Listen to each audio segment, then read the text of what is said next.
be a bit familiar if you have been doing the readings in class as it connects to John Dewey's own testament about what education is all about, and we will approach him later on in this lecture. And so the fourth consensus that they came up was the fact that the teacher interviewed often felt isolated from instructors and other students during their teaching training.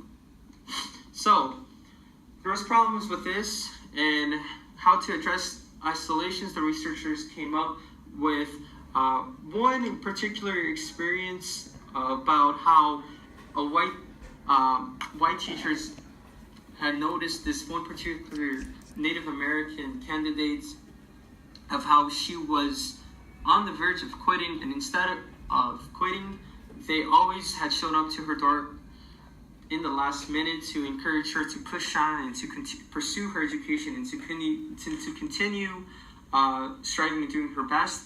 And this was one of those rare examples where a non-minority professor really cared about how his students were doing.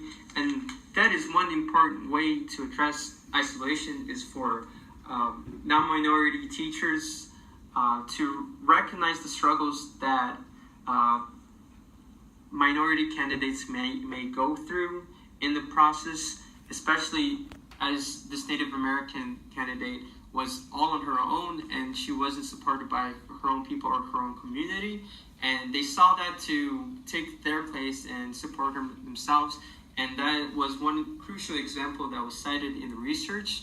Also, to address isolation, it is important to diversify our faculties. And unfortunately, as this was conducted in 1995, we have shown from the very first slide presenting the graph that unfortunately that has not happened yet. And worryingly enough, actually, the balance is pushing more towards white teachers dominating the workforce even more, almost more now than ever. Another way to address isolation is to organize students into cohorts, teams, or support groups, and also to encourage students to bring their personal experience to bear upon subject matters presented in the classroom. And that's where it ties back to John Dewey. As I already discussed how he wanted to make education, more relatable to the real life. Education, that's as the purpose of education. And here's a quote from him, that the greatest asset in the student's possession, the greatest moral ever that ever will be in his or her possession, is his or her own direct and personal experience with education. And this is something that he said in 1904. And finally, the questions to ponder that I got from the readings and that I want you guys to ponder yourselves are the following.